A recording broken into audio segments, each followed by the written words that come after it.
Welcome back to Just Got Radio on BJPenn.com. I'm your host, Cole Shelton. Episode 162 is live. First up, we're joined by Austen Lane to preview his fight against Jonathan Deniz.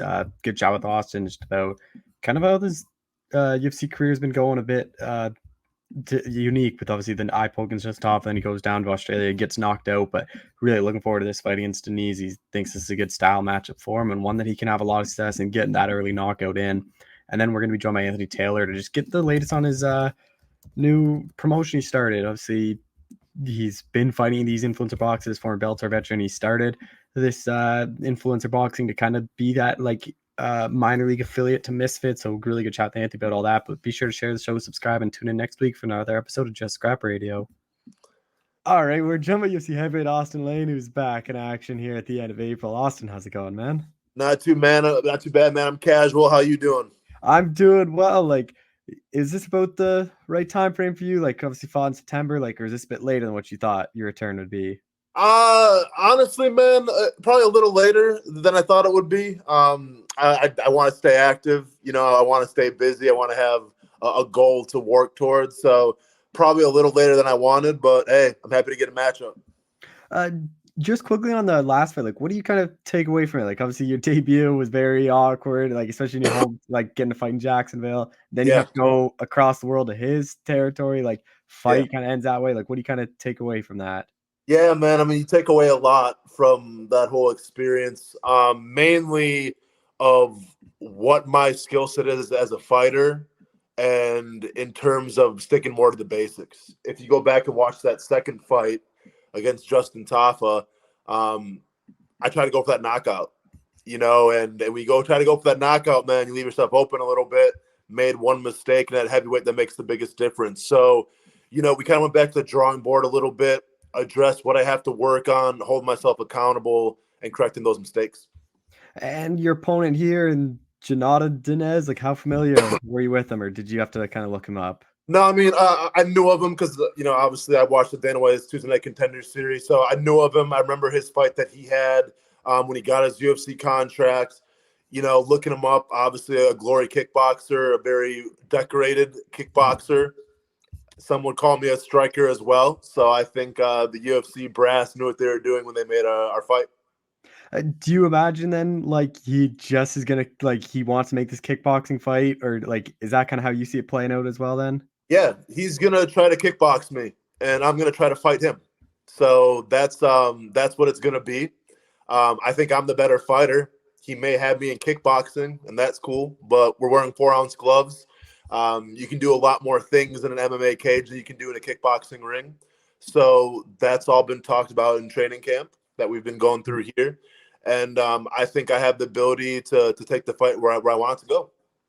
Going to the Apex, is that a bit disappointing for you? You go from fighting in Jacksonville, then you go and fighting in front of fans in Australia, now just back to the Apex? No, man. I've said it before. I'd fight in a parking lot, if it's going to pay me some money. I don't care where we're fighting. If a fight's a fight regardless, whether one person's watching it or the whole world's watching it. Doesn't really change how I feel about it. So, yeah, it's the Apex. I've been there before. I know what to expect. He's been there before. He knows what to expect with it. I mean, the only difference is obviously the crowd and the energy is a little different, but I've always been more of a self-motivated person. I don't really need the extra ambiance to get me ready for a fight, man. A fight's a fight. So I'm excited for it. I'm embracing it, and I can't wait to go out there and do my thing.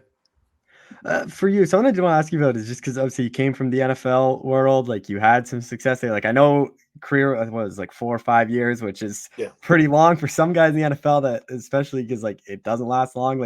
When did you kind of realize that fighting would be next after football?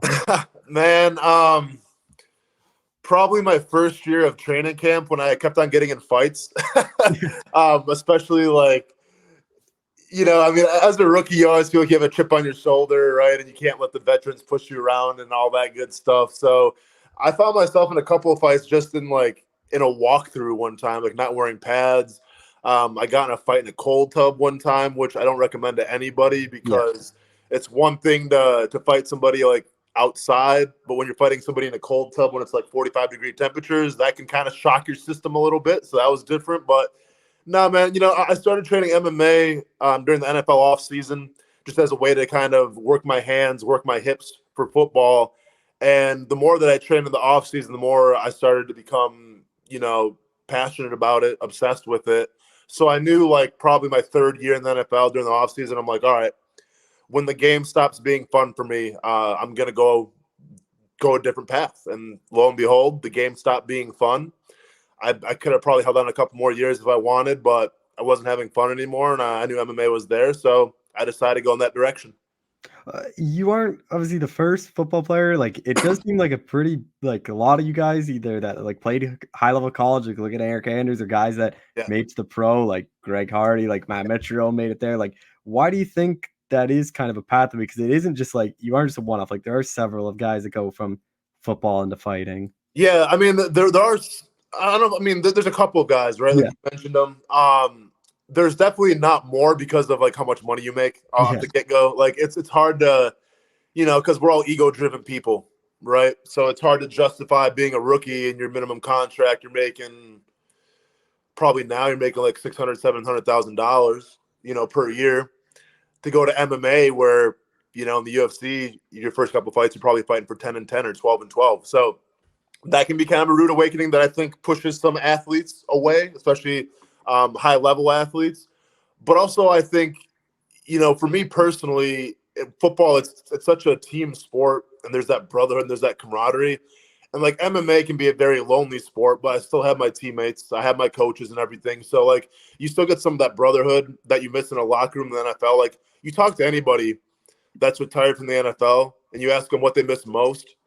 95% of those guys are going to tell you that they miss being in the locker room more than anything. It's not the games, it's not the crowds, it's not the glory, it's just being in the locker room. So I think a lot of guys gravitate towards mixed martial arts or boxing, whatever you want to call it, just because, you're still working towards something, but also you kind of have that camaraderie as well. Back to you in your fight. Like, is it kind of the same group of guys you're working with for this one as it was for Tafa? Yeah. Added a couple more guys actually to this camp. Added a coach by the name of Seth Dupuis, who works a lot with some of the other UFC fighters here in Jacksonville. He'll be in my corner. And then as far as training partners, we always add some. I mean, I got 3 rounds in with Sean Strickland last night, which was fun. I think my nose. Yeah, we're all good. Yeah, we're good. So got some rounds in with Sean last night. That was a cool experience, because that guy is just about it. I think there's some fighters out there that maybe do it for the clout or do it for the money. That fool just loves fighting, man. And I kind of come from the same vein as him where I love fighting, like, yeah, I like making money and it's a way to provide for my son. And that's the most important thing. But also just, the rush and the journey that you find yourself on. A few people that don't do it could ever understand it. So I definitely respect the sport and I respect the journey. And it was cool. It was like my first time sparring with him last night, but it was cool to kind of gauge his style, to see what he brings to the table, and trying to solve that puzzle.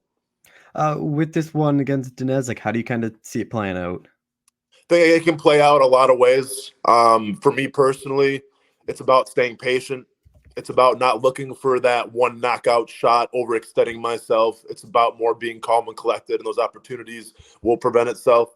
Just watching film on him, there is some openings that we can expose, that we plan on exposing.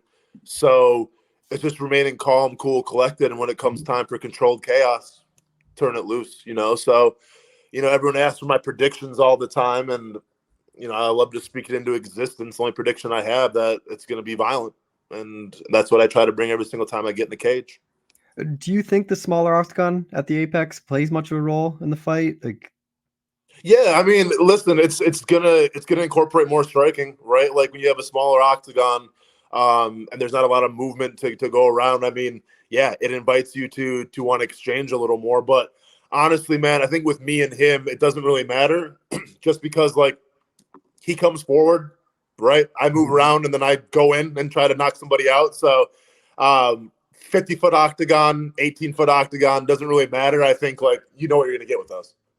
what do you think a win here does for you? Like, obviously just first UFC win, but kind of just getting your footing in. But like, you do have a follow with your football background. Like, when we Yeah. in heavyweight division, it kind of is open. Like, you can make a run up pretty quickly. So, like, what do you think a win does for you? Yeah, I mean, to me, all the win that does for me, man, honestly, because I don't think too far in the future. I always just kind of stay in the present. What it does for me is it justifies the hard work and dedication I put in this fight camp and really just my journey in general.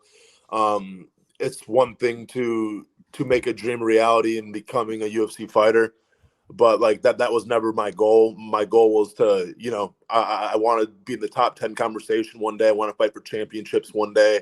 And to get on that journey, you got to start, one step at a time. And that's getting my first win in the UFC. So I don't want to look too far ahead of what the goals are going to be and everything. My only concern right now is taking care of business. And then we can reevaluate that and see what the next step's going to be. Do you have, I know you said you don't look too far ahead, but like, is there like a goal for this year of like get certain amount of fights or like, or is it just kind of one fight at a time for you? No, I mean, I want to fight as much as possible, honestly. I mean, obviously staying healthy has to be a big part of that, but I enjoy it. When I sit around too long, man, I get restless. Like I said, I'm in this sport because I enjoy it. Like I enjoy the grind. I enjoy, the anxious energy that you get walking out there. Like I embrace it all. So the more of those feelings that I can feel every single year, the better. And then I know they're announced they're coming back to Tampa soon. I think it's in July. Like, is that something you'd be interested in fighting back in Florida? Or do you not really care locations for you? No, I mean, listen, I don't want to go back to Australia and have a 22-hour damn plane ride again. Like, that wasn't the most ideal shit. So, yeah, if I can fight closer to home, let's do it. But, like, I'm not opposed to traveling the world. I'm just, bro, and I love Australia to death. And one day, like, when I'm older and then I'm just chilling, I would definitely go back to Australia just to, because the people were so cool. The city was so cool. But, like, to try to fight and all that, like, no, I'm all set there. So if it's in Tampa Bay, I mean, I can drive to that. You know what I'm saying? So I'm down, man. But once again, like, I'm not too married to anything as long as it's not like a 22-hour plane ride again. Well, Austin, that's all I had for you. Thanks so much for doing this. I appreciate it. Right on, man. It's been a time and a half. Take it easy, and we'll see you later. Yep. All right, we're joined by Anthony Taylor, who's not just a fighter anymore. He's what, a promoter, businessman, whatever you want to call him. Anthony, how's it going, man? Entrepreneur, my guy. How you doing, Cole? It's good to see you again, my guy. Yeah. Obviously, last time we talked was a bit different news. It was when your fight was off with Gabriel Silva, and then how quickly after that, like, was the promotion? You obviously founded Creator Fight League. Like, was that already in the works, or like when did this kind of idea come together for you? Well, it's crazy because I created it last week. So seeing the last Misfits event and the main event pulling out, and then Mams tweeting, "I'm going to be more stricter who I put on Misfits," and then KSI tweeting underneath, "A certain person ruined it for everybody." I get it. We're all in the heat of the moment, but that lit a light bulb in my head. That tells me that, hey, small time creators are going to have a hard time trying to get the Misfits now because of stuff like this. So I was speaking to existence in a Twitter space, and I thought of Creator Fight League. So I reached out to Mams Taylor, got his blessing with his permission to say if it's okay if I can put on small sanction shows for small time creators from mid levels to top tier guys. For those people who don't have the opportunity to fight on Misfits Mhm. or MVP or other organizations, I want to be able to give them that platform where they can be like, hey, I'm a small time creator. I'm this creator. Let me show you what I have. Those can be those can lead to being seen by like a Mams Taylor, Mhm. Keemstar, BJ Flores, Jake Paul, those type of fighters. I want to give that platform that allows other fighters to show their skill set. So is this almost like, not a really a partnership, but I guess like, are you hoping to be like an LFA to like the UFC where it's like a feeder league to Misfits? Are you hoping like what is kind of the goal with Oh, this then? absolutely, my brother. I would love for Creator Fight League to be a feeder league to such as Misfits and MVP. Absolutely. There's so much going on, but there's not enough small shows.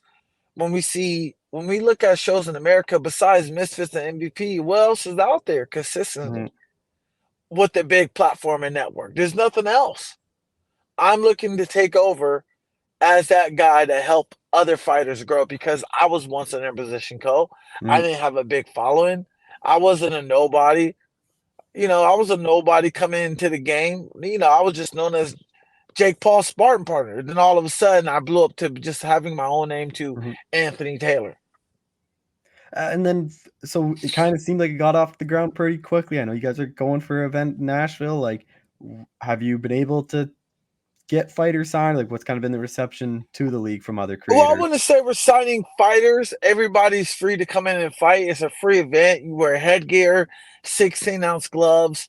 Just for a couple events, fighters are going to have to pay for their own hotel and flights.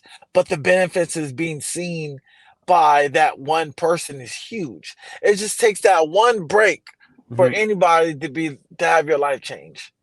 It's just that one time. Hmm. And giving them that platform is much more than what money can buy. You know what I'm saying? What is kind of like your idea? Like, have you guys talked about like how many events you want to do, or is it just kind of like take it kind of one event at a time for right now? What I ideally in my head is like 8 events this year, but I gotta realistically come to terms of seeing how this first event does and take it one event at a time. Oh, where is this first event going to be? Just for people that don't know and So want to so the attend or first watch. of got you. The first event is going to be April 25th in Nashville, Tennessee. And how can fans watch? They want to tune in. Like, have you figured that out yet? Absolutely. They can go to tkotick.com. You can purchase your tickets there with C charting or your pay-per-view stream, which is $9.99. If you're having a hard time finding that website, go to creatorfightleague.net and it's right there. Is this something you've always wanted to do? Like, you've obviously done the fighting game. Like, have you always wanted to get into the promoting game, or is this just kind of something that's kind of interested you the last little bit? Not really. I've thought about being getting into management, Yep. like representing fighters, but never in the promoting game. It just happened to, oh, okay. It's like me throwing shit on a wall and sticking like, oh, okay, it's actually sticking. Like, what the heck? Hmm. And you just never know what's the unexpected journey leads you to. Yeah, because you see more fighters are getting their own promotion. Like, yeah, Pettis has his, like Faber, Masvidal. Like, it is kind of changing where a lot of these guys, once they retire, are getting it. Because you see a lot of them now are just like getting into promoting and because they want to stay in the game somehow. Absolutely. It's part of the game. It's really part of the game. Some people can't just let it go. If you physically can't fight anymore and you're retired, you need some way to still be around that atmosphere, that mindset. Because a lot of fighters said regarding to the NFL and the NBA, once you leave the NFL and you're like in the NBA, you're like what, 34, 35, you're Yeah. still a young adult. You're now trying to reinvent your identity. It gets depressing. Yeah, because it is always funny where people with professional sports like, oh, this guy's old and he's retired and he's like 35. In the real world, you still have like another 30 years of working before anyone talks about you Exactly. retiring. Uh, Absolutely. just then kind of going to you and your career, like when are you kind of looking to get back in there? Like, yeah, I know you had the camp to train for Gabe. That fell through. Like, are you hoping it's pretty soon then? To be honest, I don't know when I'm coming back, but I'm just going to be ready and prepared when I do get that call. When I do get that ring to saying you're ready to fight, I'll be ready. How disappointing was that for you, Gabe, pulling out like that? Because that was a big opportunity for you. Like, I know we talked, like, you or had plans to call it Anderson if you won. Like, how kind of disappointing was that? Where that was kind of a big name for you to get. It was very disappointing because I wanted to fight Gabriel Silva that was going to lead potentially to a super fight with his dad in the future. How cool would have been if I beat Gabe now fight his dad to try so he can avenge his loss? Is there certain guys in Misfits you want to fight, or is it just kind of whoever Mams calls up and says, "Hey, this is the guy"? Whoever Mams calls up and say this is the guy next, I'll fight anybody, any fighter, professional fighter, whoever. If it's a professional fighter has to make sense, or you got to work that fight to get to me. I'm not going to just fight a straight up professional boxer coming in Memphis right off the bat. Earn that spot. Hmm. I earned what I got. Earn it. Earn to fight me. And that goes with anybody. Cole, earn that shot to fight me. And then I know Paul Bamba has been tweeting at you like, do you think that's a fight? I know Paul Bamba is a joke. No one wants to fight him because he pulls out. He's a joke. I'm never going to fight Paul Bamba. I don't want to fight Paul Bamba. I offered him to spar multiple times. He didn't want to take it. He talks about, oh man, I don't. You killed me on that. You cost me money. Mm-hmm. Once a person costs me money, and we're not fighting, I'm not going to fight you. Period. I'm moving on. While you're under Misfits, like, are you still allowed to take MMA fights? No, I'm under exclusive contract with Misfits, and I'm happy with Misfits. Yeah. I'm happy where I'm at with Misfits at this moment. I'm not in a bad place financially, mentally, emotionally. I'm in a really good spot with Misfits. Yeah, I can improve on my fight style, which I am. I'm definitely improved on my fight style. And yeah, I should do a little bit more promoting, as I should. With like MMA, then, like, do you think your MMA career is done, or do you want like to have at least one more fight? Like, are you fine? Like, if you never have another fight, like, are you fine with where your career is at? If it's just boxing from here on out? I gotta get my worth. If I'm going back to MMA, I better have my worth. Mm-hmm. I'm bringing eyes to the fight, and I'm not getting paid trying to go to the UFC getting paid 10 and 10 when I'm getting paid really good money at Misfits. Who wants to go to the UFC making 10 and 10? Like, come on, bro. Like, it is crazy. That is the minimum, because once you pay your manager, your camp, like, you're really taxes, you're really not making much money to get. You ain't making no money. What you make? Let's Maybe say $2 you grand make. you might pocket after Yeah, everything. let's say you make 20 grand. 10% to your coach, 10% to your trainer. That's already $2,000 going. That's 18. Let's not include 50% of taxes. So I'm left with $9,000. Not including the meal prep. Like, there's no money in that. No money. You can't even have a tax write-off off that win bonus. And then for you, like, with the MMA landscape, like, do you just think you are better off being in boxing? Like, PFL and Bellator, like, who kind of knows what's going on with that? Who And knows? Who knows, Cole? To be honest, I'm friends with a lot of people at Bellator, PFL, but I've never really entertained talks with them because my obligation is solely with Misfits. I'm under contract. I'm 34 years old. I've been a professional since 2016 or 15, headlining in Bellator with James Gallagher and stuff. So I have an understanding what I should be doing and what I should not be doing. Is it kind of crazy how much different your whole career is? Like, you look at, like, what, 3-4 years ago, like, you're fighting in Bellator, like, like, you have a bit of a follow on Twitter, but like, you're not like you are now. Then all of a sudden you spar Jake Paul, you get the fight against Tommy Fury, you kind of take over the boxing world, the influencer boxing world. Now you're like this huge star. Like, is it kind of crazy looking back, like how different your life is like 4 years Absolutely. ago? I think to be honest, me, Conor McGregor, and Tyron Woodley was the first crossover boxers. Yeah, Conor McGregor did it with the whole Mayweather scale, but me and Tyron were like the first. I kept it going.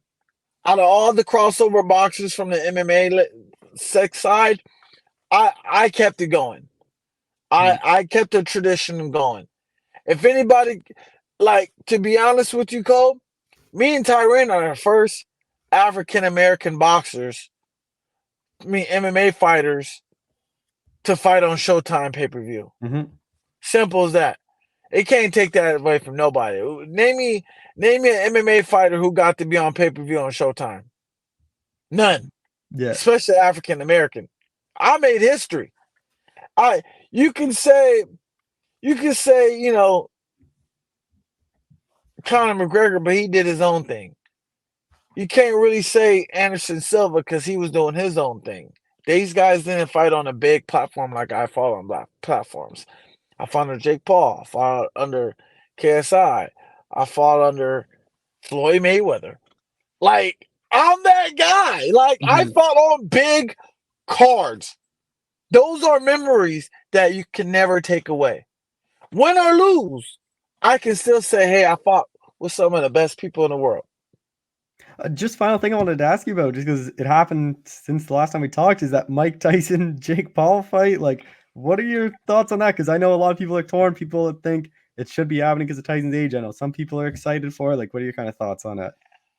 It's hard to really say. We don't really know what's Mike Tyson intentions. One day he's in killer mode, other day he's babysitter mode. We don't know. We don't know his mental.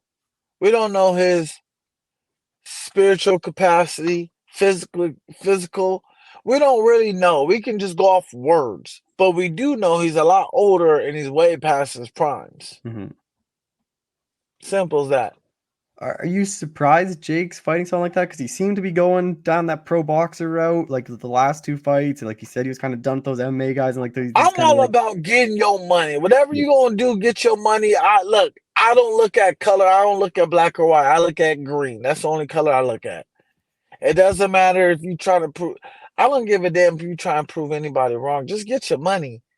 Like Rich Dad, Poor Dad. Robert Kiyosaki said, mind your own business. When I say mind your own business, you can take it two ways, Cole. You can take it as me saying mind your own business, meaning I'm offending you, or you can take the other way, minding, like for gold, your own business. And that's making your own money. And that's two ways how you can put it, whether you take it one way or another. Me, I like to mind my own business. Not minding my own business, meaning I'm not worried about what you're doing. I'm about building my business and making my own money when I say mind my own business.